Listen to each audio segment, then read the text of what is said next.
I have a constructor example. Here, this is a default constructor.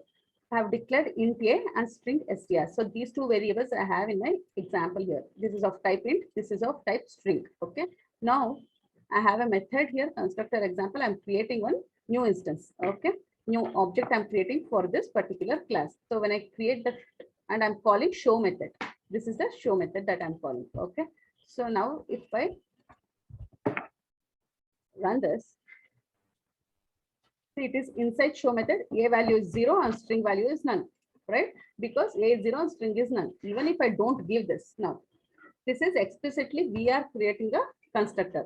This, see the name, this class name is also constructor example, and the constructor name is also constructor example. This is the rule that is for constructor, that class name and the constructor name should be same, and there is no written type also for this. It is just a name that we are using, same as class name we are using, and initializing. It is mainly to initialize the variables or object. Okay, so now if I don't give this constructor, I'll just comment it off.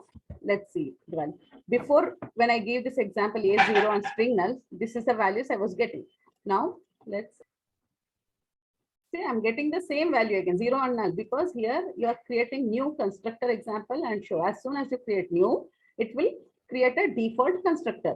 So default constructor always initializes its default values for the variables that I have declared. So int means it is a 0 and string means it will be null. So this is the constructor.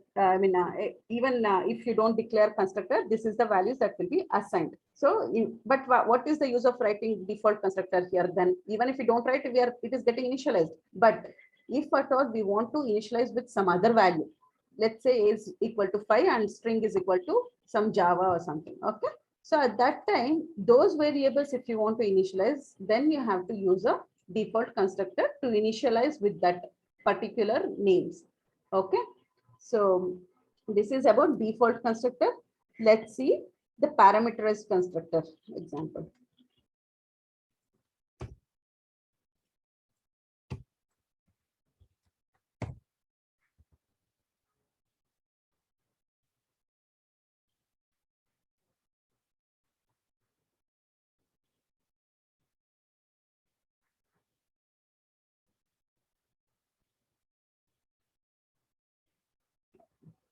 So I have to comment this.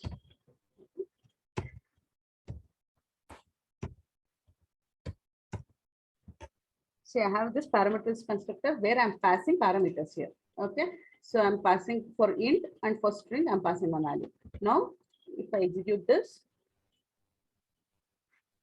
inside show method, a is equal to 1 and str is equal to Ramya. So these things, this will pass the values to this constructor here, and it will pass these values. It will assign the values of I and n to a and str, getting the output. So this is called parameterized constructor. This is how you can initialize the constructor values. Okay. Hope I'm clear with the constructor concept. So as you saw, constructor name and class name are same, and it had no written type, and even the constructor, it did not consist of any of these words, keywords there, abstract, static, anything I have used, right? Nothing. So these rules should is mandatory for creating a constructor. Okay. So let's go ahead with the static. What is static? Static keyword in Java is used for memory management mainly. We can apply static keyword for variables, methods, blocks, and nested classes. See, it can be applied for variable. Variable is also known as class variable, and there is a method. It is also known as class method, and we have a block and nested class. So these all four can be declared as static also. Okay, let's see the advantages and how it is declared now. See, we have all these four types. Now, firstly, we will see what is static variable. If you declare any variable as static, it is known as static variable. So now we were declaring int a equal to 0. But if you declare it as static before the int, then it says that it is a static variable. The static variable can be used to refer to the common property of all the objects, which is not unique for each object. See, for example, you have a company and name of employees, college name of students. So these are the common things, right? In a college, we have many students, but student name can be unique, and it's I mean students ID number can be different. It will be different for each student. It will be different, but the college name, it says it is the same for all the students, right? So in that case, we should go for static. That is where the memory allocation will play an important role. Okay, even company name also. If let's say we have 100 employees working in one company, say Infosys or Wipro, any one company, but for each employee, no need to specify that he is working in so and so company. Okay, so that way, only once if you declare a variable with static, it remains for all the employees, it remains the same. So the memory allocation will be reduced there. So that is how the static variable works. See, the main advantage of static variable is it makes your program memory efficient. It saves memory. Okay, let's see the example here. See this here, in this example, I have not declared any variable as static. Okay, but for example, suppose there are 500 students in the college. Now all instance data members will get memory each time. So for when you create a student object for each student, so all these three will be initialized with respective names. Okay, name, roll number, and college name. But ITS, this college can be of static because this is the same college that every student is studying in. So at that time, you can declare this as a static variable. We'll see how it can be declared. See, this is the example here. I have a main method where I have created two students objects. Okay, I have a class student here, roll number, name, and college name. Okay, so when I want to display the roll number, name, and college, I should initialize with those values, right? So what I'm doing here is I'm initializing with 11 and Arya and Arav. So these two names which I have given for each student, but the college is ITS, which I have not defined it here. If I give here like ITS for each, see here, if I give ITS, I should keep giving for many students. It is memory consumption also will be very high. So instead, what I'll do is I'll declare it as a static. See here, I have declared it as a static variable, static string college ITS. So now this college name I can directly access here. Okay, even if I don't give anything like don't specify college name for each student, directly this college is accessed here. But name and roll number is different for each student, so that should be added for each student. But whichever the common things are there, those things can be named it as static. Let's run this program and see. See, I got ITS here. I did not specify anywhere while passing the values college name, but I got the college name here because I have used it as a static variable. Hope I'm clear with the static variable here, right? There is a constructor also. Yes, student. See, this is the constructor that I have used, where R and N, this will be assigned to roll number. So whenever you create the object, this will be called by passing the variables that parameters that I'm passing. This is a parameters constructor. Okay, so this is about static variable. Let's go ahead with the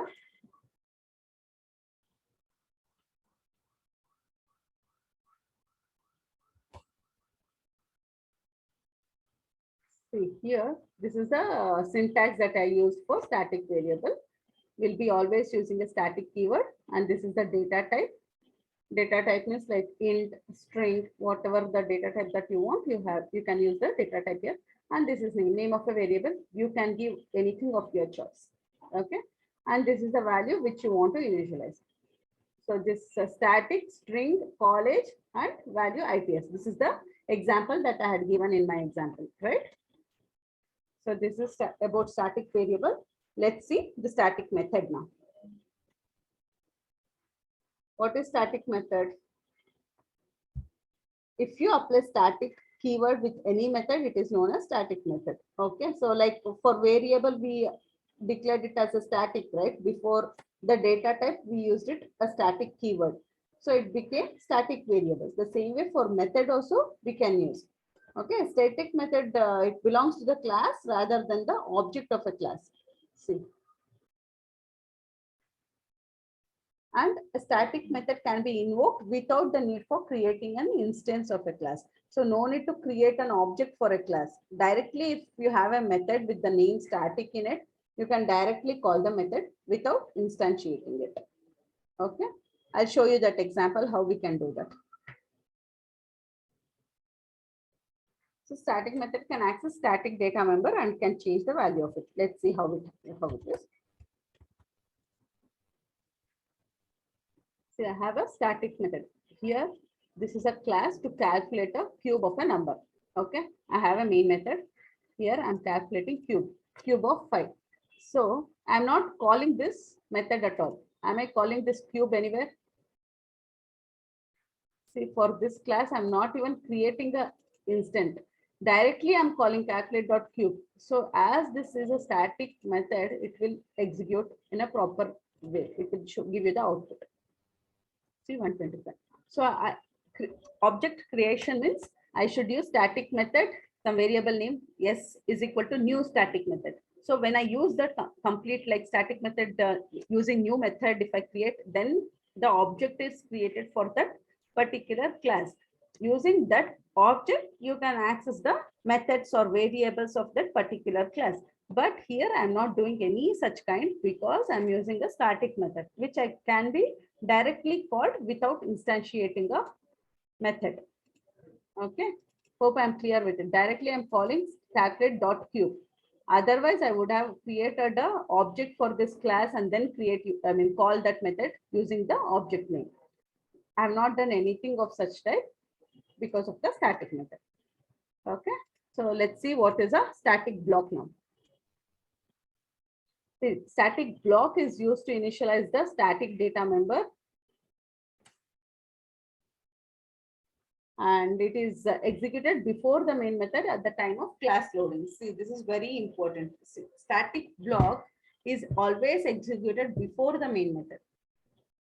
Like while you are loading a main method, say sometimes you may have to initialize some values before even calling the main method. Okay, so using the variables that you have already initialized, the main method will be executed. So in such cases, you have to use the static block. Okay, so static initialization blocks are used to write logic that you want to execute during the class loading. So while loading the class, like while loading the main method of program, if you want to initialize any of the variables or methods, so that you can use it, you can do that using static block. Let's see the example of the static block. See, I have a main method. I'm just writing I'm just printing hello main. Okay, but here inside I have a static block. This is called a block. Okay, so static block is invoked. So which actually should print first now? Hello main should print or static block is invoked first should print? Usually all the Java programs will execute from main method. So it will actually call this main method first, right? But in this case, see, static block is invoked. First, I'm getting this and then the hello main. So if you want to declare any variables and that you are using those variables for the static blocks to initialize the variables while class loading. Hope I made it clear for you all the static block method and variable, because this is very important actually, static, this differences and how it is useful. So these are very important, and interview questions also, they will ask for sure anything about static. Okay, either one of it, like block or method, variable, any one of the things will come up in the interviews. Okay, so this is very important, and even the constructor also. So these two are very much important in interview purpose. Okay, so this is about static block. They're used to initial static variables. Okay, so let's go and see what is this keyword. We have something called this keyword. This is a reference variable. Okay, it refers to a current object. usage of Java, this keyword is, it can refer to current class variable. It is used to invoke current class method, can be used to invoke current class constructor. I mean, these things like, if you just read, it won't happen. You see the difference when I show you. This can be passed as an argument in the method call. This can be passed as an argument in the constructor call. Also, this can be used to return the current class instance from the method. Okay, so there are so many usage of this keyword, but I'll just show you one example of it. See, this is the class that I'm using. This is this example again. The same example that I had taken, but here I'm passing a fee. Okay, so this is student roll number, this is name, and this is fee. Okay, now without using this keywords, I have a void display method. I am printing roll number, name, and fee here. Okay, I'm not using any this keyword in this class now. I'm just instantiating two student objects. I'm calling display where it will print all the three. And I have a normal constructor where I'm using a roll number, name, and fee. So now I'm just executing this. See here. What it should print now? It will just print with the default values of these. See, in roll number, name, and fee, I'm just getting 0, 0, none, right? But I'm passing values. It is not reflecting at all in my output.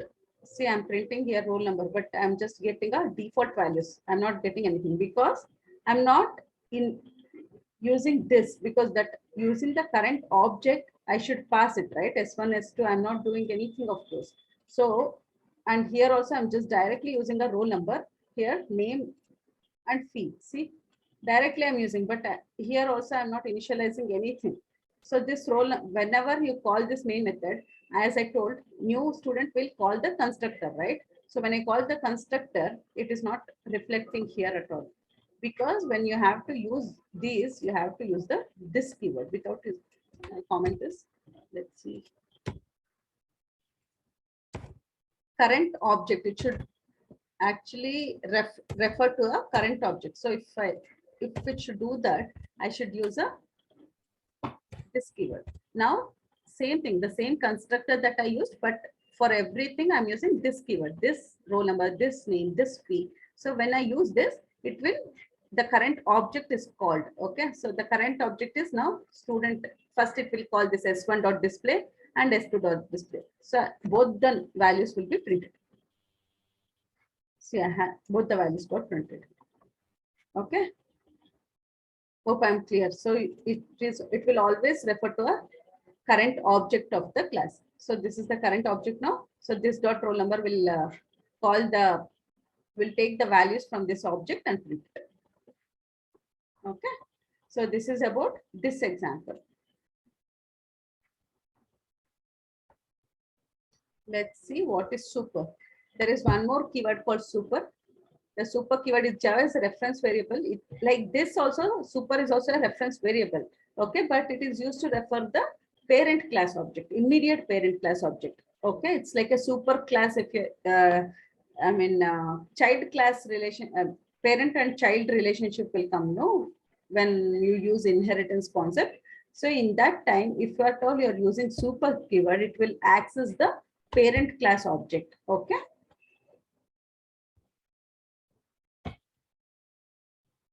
The usage of super keyword is, it can be used to refer immediate parent class instance variable.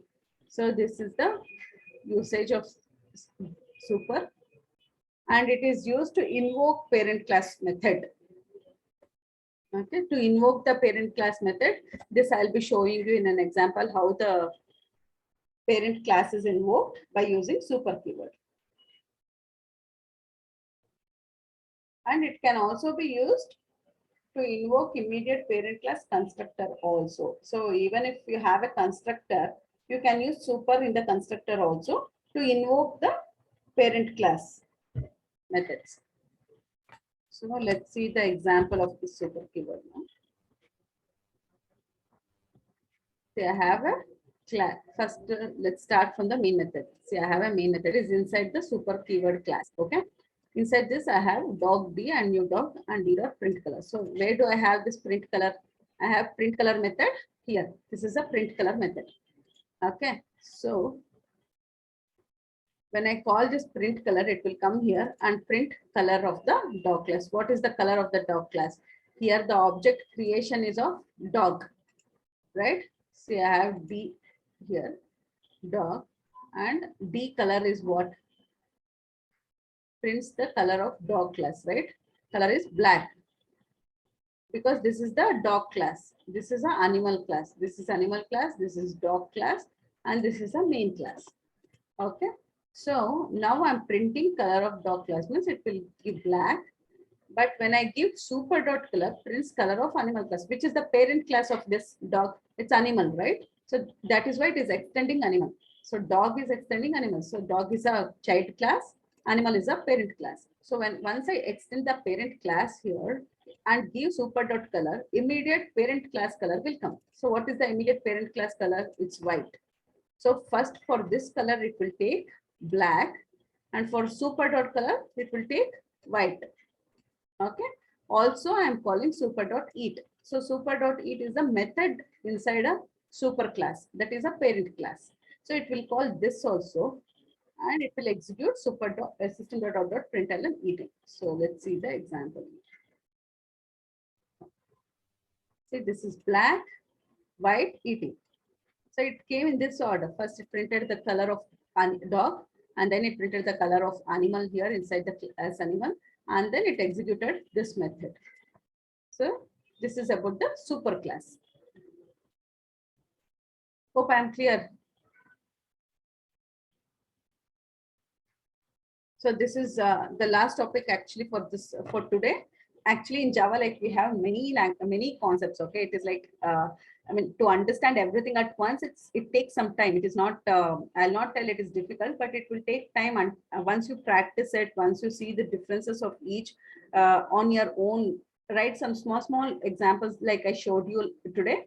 So if you write, you will see the differences of how those keywords work for what purpose it is used. So these things can be used, I mean, in your projects also based on the requirement. Okay, so first understand why it is used and how it is used.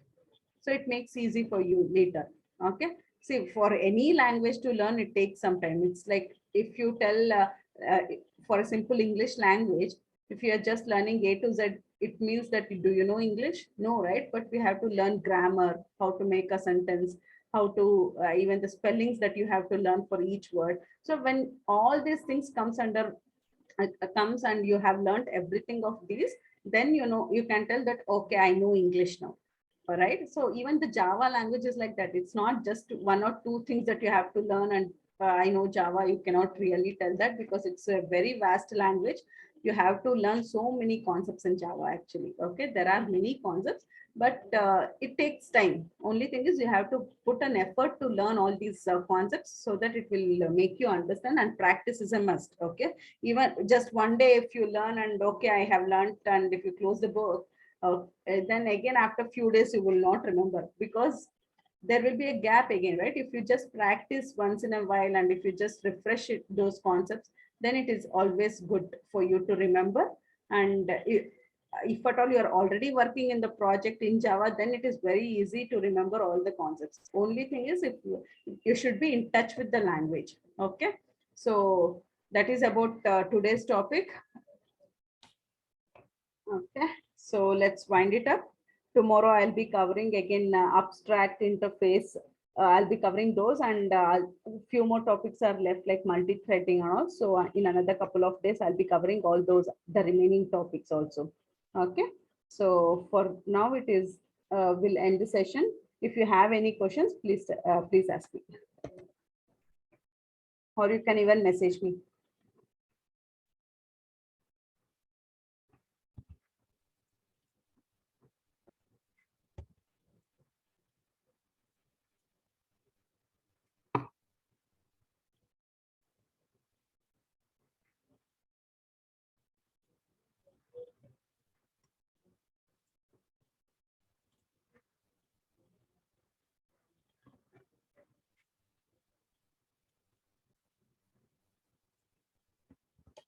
Well,